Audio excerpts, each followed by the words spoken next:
The magic of Eldoria had instantly become inseparable from the secret of Samantha. The air in the abandoned lot tasted like metal and fear. Sam stood shivering, not just from the pre-dawn chill, but from the impossible weight in his right hand.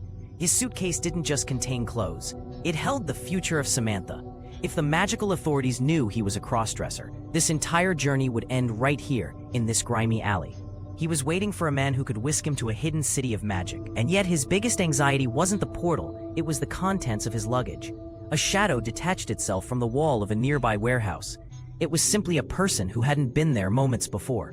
A man in a plain gray suit, holding an old brass compass that pulsed with a dull emerald light.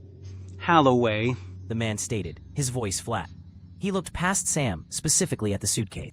That bag looks heavy for 2 semesters of practical clothing. I hope you followed the list precisely. Sam's stomach dropped, his heart hammered against his ribs. The man knew, he had to know. The magical world, with its strange glowing methods, must have seen straight through the canvas and leather. Sam forced a tight, brittle smile, the kind he practiced for his Sam persona. Old history books, Sam lied, clutching the bag tighter. The agent's gaze was sharp, but he merely nodded once, turning toward a rusted, graffiti-covered service door in the alley wall. The path is open for precisely 9 seconds. Do not pause. Do not look back. This is the portal? Sam whispered, horrified. Magic is inconvenient, the man replied, pressing the compass against the door. Hold tight. The world did not shimmer, it shrieked. The air in the alley instantly thickened, turning viscous and smelling sharply of ozone and wet pennies. The door dissolved into a chaotic, spinning vortex of muted colors. Sam stepped through, and the sensation was profoundly nauseating. He felt as if his molecular structure was being stretched, flattened, and then violently reassembled. The transition lasted only a few gut-wrenching seconds, but when he stumbled out onto hard cobblestone, he gasped, clutching the suitcase to his chest. The sight that greeted him stole the breath he had just fought to reclaim. Eldoria Academy wasn't a building.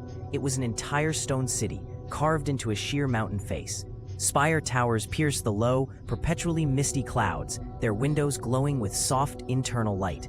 Ancient, ivy-covered walkways connected buildings that defied gravity, floating hundreds of feet above a valley floor covered in dense, dark forest. It was massive, overwhelming, and radiated a tangible, heavy power that hummed in the air. Sam was standing in a courtyard filled with other newly arrived. They were a motley crew. Some were dressed in the severe, high-collared academic fashion suggested by the orientation materials. Others, clearly from families long in the magical world, wore clothes that shimmered and changed color subtly. He desperately wanted to blend in, to disappear into the crowd. But the crowd was moving, being directed by student guides toward a cavernous main hall where registration was taking place. You look like you've seen a ghost, not a portal. A voice chirped, startling him. A girl with bright, purple-streaked hair and a genuinely infectious grin stood over him. She wore a thick, knitted scarf, even indoors, and her eyes sparkling with mischievous curiosity. I get a little motion sick, Sam stammered. Lyra, she introduced herself, extending a hand wrapped in fingerless gloves. And I'm assuming you're going to Dormitory East. Everyone else is. You look new to, well, everything.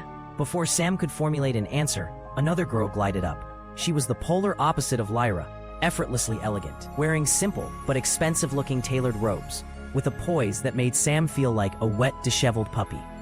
Lyra, stop accosting the freshmen. The elegant girl scolded lightly, before turning a brilliant, practiced smile on Sam. I'm Elara, and since we've been standing here for 3 minutes and your name tag is crooked, you must be a late arrival. Sam, he managed, shaking Lyra's hand, then Elara's. I'm Sam. Elara's eyes flickered down to his suitcase, lingered for a fraction of a second, and then she shrugged.